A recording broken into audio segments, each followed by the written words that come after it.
रहमत का बरसान रीमो जीम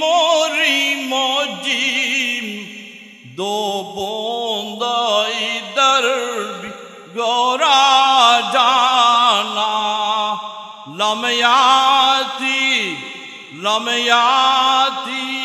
नजीरू का फी नजरीन मिसले तो नशुद पैदा जाना बुठारेर साप बुठारेर खेडारेर बोले बलियान হয়ে ক্ষমতায় যাওয়া সম্ভব নয়। ইখলাস থাকতে হবে, আল্লাহর রহমত থাকতে হবে। মঞ্চ উপবিষ্ট সর্বস্তরের আলেম উলামা, রাজনৈতিক নেতৃবৃন্দ, বেরাদারান ইসলাম, পর্দার আড়ালের মস্তুরাত মা ও বোনেরা, আসসালামু আলাইকুম ওয়া রাহমাতুল্লাহি ওয়া বারাকাতুহু। মহিয়ান গরিয়ান আল্লাহর লাখ শুকরিয়া আদায় করছি, যিনি আমাকে ইমামনগর 2000 সাল থেকেই আসার সুযোগ করে দিয়েছেন। 2000 সাল থেকেই আমি ইমামনগরে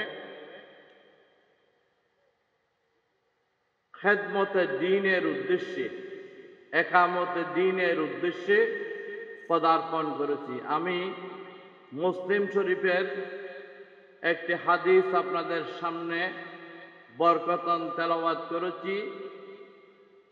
ইবনে উমর, আব্দুল্লাহ ইবনে উমর রাদিয়াল্লাহু আনহু থেকে বর্ণিত।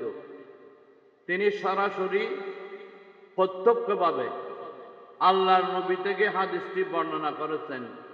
আন্নাহু ক্বাল, নিশ্চয় বিপ্লবী, যুগান্তকারী, খালদী বিশ্বনবী হযরত মুহাম্মদ মুস্তাফা সাল্লাল্লাহু আলাইহি সাল্লাম তামাম পৃথিবীর সর্বস্তরের মানুষের দৃষ্টি আকর্ষণ করে, অ্যাটেনশন ড্র করে বলেছেন, আলা, সতর্ক হও, সাবধান, জেনে নাও, কুল্লুকুম রাইন, তোমরা প্রত্যেকেই দায়িত্বশীল। আমরা এখানে যারা এসেছি প্রত্যেক ব্যক্তি কি দায়িত্বশীল? প্রত্যেক ব্যক্তি অভিভাবক, অভিভাবকহীন কেউ নেই। উদাহরণস্বরূপ ইউনিয়ন পরিষদের একজন মেম্বার, তিনিও দায়িত্বশীল। চেয়ারম্যান মহোদয়, তিনিও দায়িত্বশীল। উপজেলার চেয়ারম্যান মহোদয়, তিনিও দায়িত্বশীল। মাননীয় এমপি মহোদয়, তিনিও দায়িত্বশীল। মাননীয় মন্ত্রী মহোদয়, তিনিও দায়িত্বশীল। মাননীয় প্রধানমন্ত্রী মহোদয়, তিনিও দায়িত্বশীল। মহামান্য রাষ্ট্রপতি, তিনিও কি দায়িত্বশীল। একাডেমিক সুপারভাইজার, তিনি একজন দায়িত্বশীল। মাধ্যমিক শিক্ষা অফিসার, তিনিও একজন দায়িত্বশীল। সমাজসেবক, তিনিও বাংলাদেশ রাষ্ট্রের একজন কি দায়িত্বশীল। উপজেলা নির্বাহী অফিসার, তিনিও একজন কি দায়িত্বশীল। এসিল্যান্ড, তিনি একজন কি দায়িত্বশীল। জুডিশিয়াল ম্যাজিস্ট্রেট, তিনি একজন কি দায়িত্বশীল। ADC LA, ADC revenue, ADC শিক্ষা, ডিসি মহোদয়, এরাও কি দায়িত্বশীল। বিভাগীয় কমিশনার, তিনিও একজন বাংলাদেশের কি দায়িত্বশীল, তিনি একজন Bangladeshi. Deputy secretary, joint secretary, additional secretary, senior secretary, এরাও বাংলাদেশের একজন কি পরিবারের যিনি মহিলা রয়েছেন, তিনি একজন কি দায়িত্বশীল। পরিবারে একজন কর্মচারী আছে, কর্মচারীও কি দায়িত্বশীল। আল্লাহর নবী বলেন, আলা কুল্লুকুম রাইন ওয়া কুল্লুকুম মাসউলুন আন রাইয়াতিহি। সাবধান, সতর্ক, জেনে রাখো তোমরা প্রত্যেকেই দায়িত্বশীল এবং অভিভাবক। তোমাদের অধীনে যারা রয়েছে তাদের ব্যাপারে আল্লাহর কাছে তোমাদেরকে জবাব দিতে হবে। আল্লাহর কাছে অধীনস্থ ব্যক্তি যারা রয়েছে তাদের ব্যাপারে কি দিতে হবে? জবাব দিতে হবে। তাদেরকে ইসলামী শিক্ষা দেওয়া হয়েছিল কিনা, কোরআন সুন্নাহর আলোকে গড়ে তোলা হয়েছিল কিনা, দাম্পত্য জীবনে, পারিবারিক জীবনে, সামাজিক জীবনে, বাণিজ্যিক জীবনে, প্রাতিষ্ঠানিক জীবনে, রাজনৈতিক জীবনে, অর্থনৈতিক জীবনে, রাষ্ট্রীয় জীবনে কোরআন সুন্নাহর আলোকে নিজেকে গড়ে তোলে অধীনস্থদেরকেও গড়ে তোলার দায়িত্ব রয়েছিল, দায়িত্ব ছিল। এই দায়িত্ব যথাযথভাবে পালন করা হয়েছে কিনা এই ব্যাপারে আল্লাহর কাছে কি দিতে হবে? জবাব দিতে হবে। আল্লাহর কাছে কি দিতে হবে? জবাব দিতেই হবে। এরপর আল্লাহ বলেন ফল আমির আল্লাযী আলান নাস রাইন ওয়া হুয়া মাসউলুন আন রাইয়াতিহি। রাষ্ট্রপ্রধান তিনি একজন কি? দায়িত্বশীল। রাষ্ট্রপ্রধান তিনি একজন কি? দায়িত্বশীল। তাকে জনগণের ব্যাপারে আল্লাহর কাছে জবাব দিতে হবে। রাষ্ট্রপতিকে আল্লাহর কাছে কি দিতে হবে? জবাব দিতে হবে। কি জবাব দেবেন? রাষ্ট্রপ্রধানের 4টা দায়িত্ব আছে। নামাজ কায়েম করা, যাকাত ভিত্তিক অর্থনীতি চালু করা, ভালো কাজের আদেশ দেওয়া, অসৎ কাজে বাধা দেওয়া।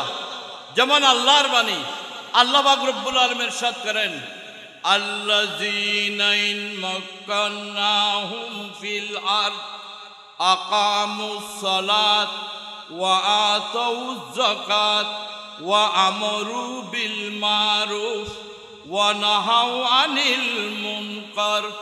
আল্লাহ বলেন আমি মুসলিম উম্মাহকে রাষ্ট্রীয় ক্ষমতা যদি দান করি, রাষ্ট্রপতিকে, মাননীয় প্রধানমন্ত্রীকে, মহামান্য রাষ্ট্রপতিকে অগ্রাধিকারের ভিত্তিতে 4টি দায়িত্ব পালন করতে হবে। ব্রিজ করে দেব, রোড করে দেব, স্কুল, কলেজ, মাদ্রাসায়, ইউনিভার্সিটিতে ভবন করে দেব। এই কথা বলা হয় নাই। বলা হয়েছে মুসলিম উম্মাহকে যদি রাষ্ট্রীয় ক্ষমতা দান করা হয় তাহলে শাসককে অগ্রাধিকারের ভিত্তিতে কয়টি দায়িত্ব পালন করতে হবে? 4টি। 1 নম্বর নামাজ কায়েম করতে হবে।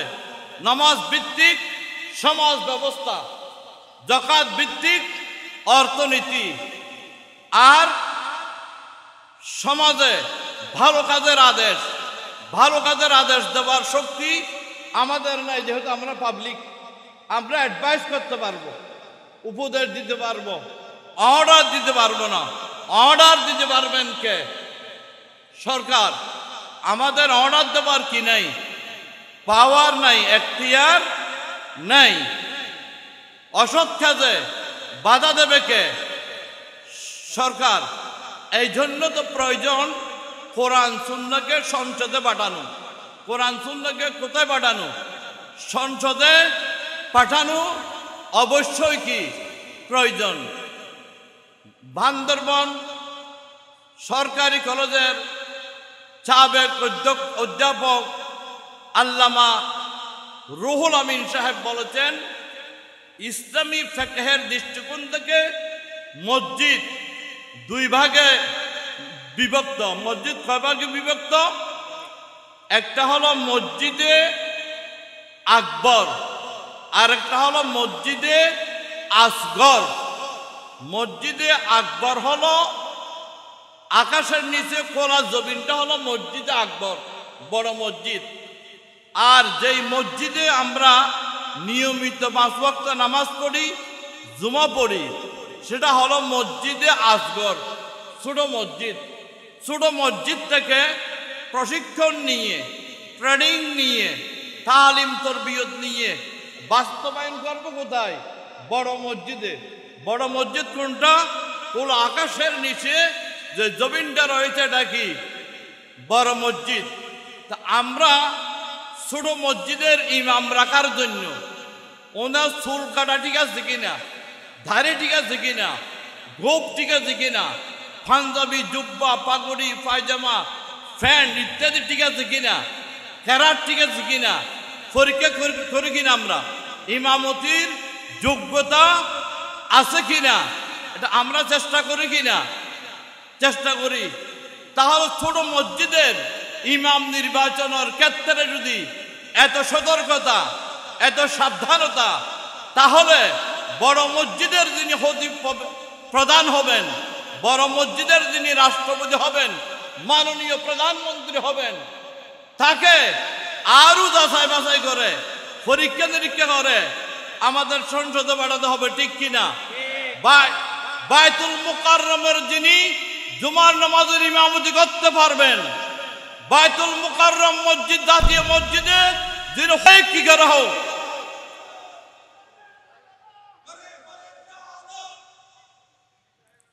আমি শেষ করে দিচ্ছি।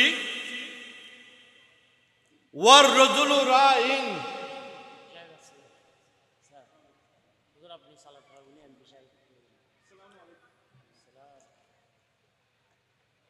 ওয়ার রাজুলু রাইন আলা আহলে বাইতিহি, একজন পুরুষ পরিবারের দায়িত্বশীল, পরিবারের কি দায়িত্বশীল। ওয়াহুয়া মাসউলুন আনহুম, এই পরিবারের প্রধানকে, পরিবারে যারা রয়েছে, তার স্ত্রী রয়েছে, সন্তান সন্ততি রয়েছে, ছেলে মেয়ে রয়েছে, কর্মচারী রয়েছে, এদেরকে দেশের সুনাগরিক, আল্লাহর নেক বান্দা বানানোর জন্য কোরআন সুন্নাহর আলোকে গড়ে তোলা হয়েছে কিনা আল্লাহর কাছে কি দিতে হবে? জবাব দিতেই হবে। ওয়াল মারআতু রাইয়াতুন আলা বাইতি বালিহা ওয়া ওয়ালাদিহি, গৃহকর্ত্রী যিনি স্ত্রী রয়েছেন, যিনি বধূ রয়েছেন, পরিবারের যিনি মহিলা রয়েছেন, স্বামীর অনুপস্থিতিতে, অ্যাবসেন্সে তিনিও পরিবারের কি দায়িত্বশীল। তার স্বামীর সন্তানদেরকে গড়ে তোলার ব্যাপারে, লালন পালন করার ব্যাপারে, সুশিক্ষা দেওয়ার ব্যাপারে তাকে ভূমিকা রাখতে হবে এবং স্বামীর সম্পদ সংরক্ষণ করতে হবে, হেফাজত করতে হবে। আমাদের দেশে তো প্রতিযোগিতা, কালো টাকার পাহাড় গড়ে উঠেছে, স্তূপ গড়ে উঠেছে, আর বিদেশে পাচার করা হচ্ছে। ব্যাংকগুলি, আর্থিক প্রতিষ্ঠানগুলি দেউলিয়া হয়ে গেছে, ঠিক কিনা? একটু দর্শি পড়েন। সালাতুনিয়া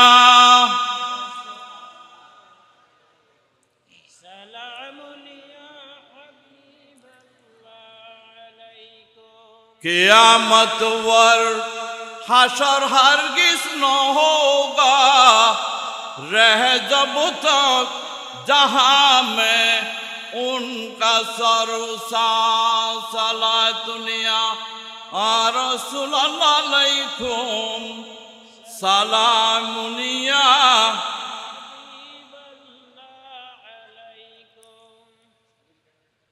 ওয়াল আব্দু কর্মচারী, রাইন সেও দায়িত্বশীল, দোকানের কর্মচারী, বাড়ির কর্মচারী, সেও কি একজন দায়িত্বশীল, তার দায়িত্ব আছে। আলা মাল সৈয়দিহি, তার মুনিবের সম্পদ সংরক্ষণের ব্যাপারে তার কি আছে দায়িত্ব। ওয়াহুয়া মাসউলুন আনহু, মুনিবের সম্পদ সংরক্ষণ না করে অরক্ষিত অবস্থায় রাখা হয়েছে কিনা, সম্পদ রক্ষা না করে আপনার ভক্ষকের ভূমিকা পালন করেছে কিনা, এই ব্যাপারে আল্লাহর কাছে কি দিতে হবে? জবাব দিতে হবে। আলা ফাকুল্লুকুম রাইন ওয়া কুল্লুকুম মাসউলুন আন রাইয়াতিহি। পরিবার প্রধানের দায়িত্ব পরিবার পরিজনকে জাহান্নামের আগুন থেকে রক্ষা করার ব্যবস্থা গ্রহণ। পরিবারের প্রধানের ডিউটি অ্যান্ড রেসপন্সিবিলিটি, মূল দায়িত্ব হচ্ছে পরিবার পরিজনকে জাহান্নামের আগুন থেকে রক্ষা করার জন্য ব্যবস্থা গ্রহণ করা। মুজাহিদে আজম চট্টগ্রামের সিংহপুরুষ মরহুম মকফুর সিদ্দিক আহমদ আজাদ সাহেব গারাঙ্গিয়ার বড় হুজুর রহমতুল্লাহর ব্যাপারে তিনি বলেছেন, আমাদের হুজুর কারো কাছে টাকা চায়নি, আমাদের হুজুর বহির চায়নি, গরু চায়নি, মুরগি চায়নি, ছাগল চাই নাই, বেনামাজি চাইছেন। কি চাইছেন? বেনামাজি চাইছেন, তাকে নামাজি করে জন্নতি করার জন্য। আজাদ সাহেব সুন্দর করেই বলেছেন, লাখো লাখো আহলে জাহান্নাম को अहले जन्नत कर दिया, ये करिश्मा आपका है हजरते गारंगिया। हल्क में शामिल इहावर हक से है शागिल वहाँ, हम नशीने कुदसिया है हजरते गारंगिया। कुरान हाकिमेर सूरत ताहरीमेर 6 নম্বর আয়াতে আল্লাহর নবীর বর্ণিত দায়িত্বশীলের দায়িত্বের সীমানা লিমিটেশন বর্ণনা করা হচ্ছে। আল্লাহ পাক বলেন, ইয়া আইয়ুহাল্লাযীনা আমানু, হে ঈমানদারেরা, কু আনফুসাকুম, তুমি নিজেকে রক্ষা করো, ওয়া আহলিকুম, তোমার পরিবার পরিজনকে রক্ষা করো, নারন, জাহান্নামের আগুন থেকে। কোত্থেকে? জাহান্নামের আগুন থেকে। জাহান্নামের আগুন দুনিয়ার আগুনের চেয়ে 70 গুণ পাওয়ারফুল। তাফসীর ইবনে কাসিরের মধ্যে একটি ঘটনা বর্ণিত হয়েছে। আগের যুগের একজন, আমি এই কথাটি বলে আলোচনা শেষ করছি,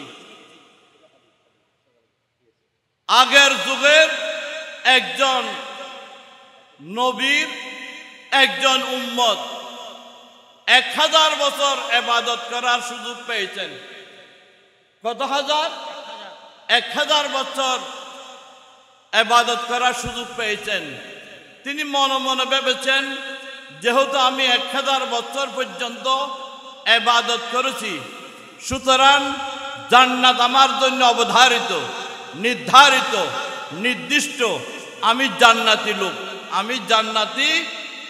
কিসের বলে বলিয়ান হয়ে? ইবাদতের বলে বলিয়ান হয়েই তিনি নিজেকে জান্নাতি দাবি করছেন। তাফসীর ইবনে কাসিরের মধ্যে বলা হয়েছে, তিনি একদিন সালাতুল ইশা আদায় করে ভাত খেয়ে ঘুমিয়ে পড়েছেন। সাউন্ড স্লিপ হয়েছে। গভীর নিদ্রার মধ্যে তিনি স্বপ্ন দেখলেন কিয়ামত অনুষ্ঠিত হয়ে গেছে। কিয়ামত কি হয়ে গেছে? অনুষ্ঠিত হয়ে গেছে। কিয়ামতের মাঠে আল্লাহ পাক রব্বুল আলামিন বিচার কার্যক্রম আরম্ভ করেছেন। একজন ফেরেশতাকে ডেকে বললেন, এই ভদ্রলোক 1000 বছর ইবাদত করেছেন, সুতরাং সে জাহান্নাম থেকে মুক্তি পেয়েছে, সে লোকটি জান্নাতি। তবে যেই জাহান্নাম থেকে সে মুক্তি পেয়েছে, সেই জাহান্নামকে একটু তাকে দেখিয়ে আনো, একটু দেখিয়ে আনো। ফেরেশতা, রহমতের ফেরেশতা ওই বুজুর্গ ব্যক্তিকে হাত ধরে জাহান্নামের চতুর্দিকে যে বেড়িবাঁধ রয়েছে তার উপর ঘুরিয়ে আনতেছিল। কিছুতে যাওয়ার পর প্রচন্ড পানির তৃষ্ণা লেগেছে। ফেরেশতাকে বলছেন, আমাকে ওয়ান টাইম টয়লেটের ব্যবস্থা করে দেওয়া হোক, ওয়াশরুমের ব্যবস্থা করে দেওয়া হোক, বাথরুমের ব্যবস্থা করে দেওয়া হোক। আমি পেশাব করব, প্রস্রাব করব, ইউরিন মাইনাস করব। ফেরেশতা বলেন এখানে কোনো টয়লেট নেই, ওয়াশরুম নেই, বাথরুম নেই। তিনি বলেন আল্লাহ যদি চান পারেন। তা আল্লাহ পাক রব্বুল আলামিন ফেরেশতাকে বললেন তার জন্য ওয়ান টাইম একটি ওয়াশরুমের ব্যবস্থা করা হবে, তবে শর্ত হলো 500 বছরের ইবাদতের সওয়াব তুমি ফেরেশতাকে দিয়ে দিতে হবে। ওই লোকটি বলল আমার প্রচন্ড ব্যথা অনুভব করছে, 500 বছরের সওয়াব আমি আপনাকে দিতে রাজি আছি, তারপরেও আমাকে পেশাব করতেই হবে। প্রস্রাবের জন্য কি দিয়েছেন? 500 বছর। প্রচন্ড পানি তৃষ্ণা লেগেছে, এটা কিন্তু আমি আগেরটা পরে নিয়েছি।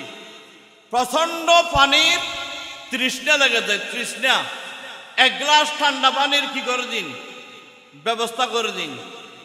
ফেরেশতা বললেন এখানে ঠান্ডা পানির কোনো কি নেই, এটা জাহান্নাম, ব্যবস্থা নেই। হতো না, আমাকে পানি দিতে হবে, অন্যতে আমি কি যাব, পানির তৃষ্ণায় চটপট করে মরে যাব। তা আল্লাহ পাক শর্ত দিয়েছেন 1 গ্লাস পানির বিনিময়ে 500 বছরের ইবাদতের সওয়াব ফেরেশতাকে কি করতে হবে, দিয়ে দিতে হবে। তিনি রাজি হয়ে 1 গ্লাস পানি খেয়েছেন। পানি খাওয়ার পর প্রস্রাবের হাজত হয়েছে, এখন ওয়াশরুম ধোয়াচ্ছেন, তালাশ করছেন, বাথরুম তালাশ করছেন, ওয়ান টাইম টয়লেট তালাশ করছেন। আল্লাহ বলেন তাকে বলো বাকি 500 বছরের ইবাদতের সওয়াব তাকে দিয়ে দিতে হবে। তিনি তাও রাজি হয়ে গেছেন। এখন তিনি চিন্তা করছেন আর একদিনের সওয়াব কি নেই, বাকি নেই। হঠাৎ ঘুম ভেঙে গেছে, সে নিজেকে দেখতে পেলেন বিছানার মধ্যে তিনি শুয়ে আছেন। তখন মনে মনে তিনি ভাবছেন যে ইবাদতের, এলমের, আমলের আমার মধ্যে যে অহংকার এসেছিল, সেই অহংকারের বিষদাঁত ভেঙে দেওয়ার জন্য আল্লাহ পাক রব্বুল আলামিন আমাকে এই স্বপ্ন দেখিয়েছেন। আল্লাহর কাছ থেকে রহমত পাওয়া ব্যতীত, আল্লাহর রহমত ব্যতীত জাহান্নাম থেকে মুক্তি পেয়ে জান্নাতের অধিবাসী হওয়া কারো পক্ষে সম্ভব নয়। মা আয়েশা সিদ্দিকা রাদিয়াল্লাহু তাআলা আনহা আল্লাহর মাহবুব নবীকে বলেছেন, ইয়া রাসূলুল্লাহ, আপনিও কি আল্লাহর রহমত ছাড়া চলার কোনো উপায় নেই? হয়তো না, আমিও আল্লাহর রহমতের মহাব্যক্তি। কার রহমত কা বরসান রিমো জিমো রিমো জিম দো বোন্দাই দর গোরা জানা লময়াতি লময়াতি নজিরুকা ফি নজরিন মিসলে তো নসুদ পয়দা জানা। বুঠারের, সাপ বুঠারের, খেডারের বলে বলিয়ান হয়ে ক্ষমতায় যাওয়া সম্ভব নয়। এহলাস থাকতে হবে, আল্লাহর রহমত থাকতে হবে। আল্লাহর রহমত থাকলেই আমরা কোরআন সুন্নাহকে সংসদে পাঠাতে পারবো। আল্লাহর রহমত যদি শামিল হাল নয়, আমাদের মধ্যে এলম থাকলে, আমল থাকলে, এহলাস না থাকলে এটা কিছুতেই কি নয়, সম্ভব নয়।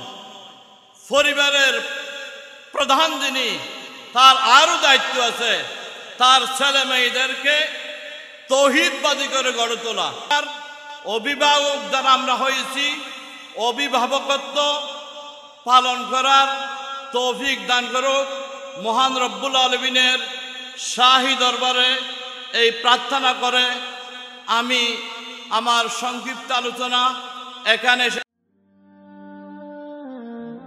IUB media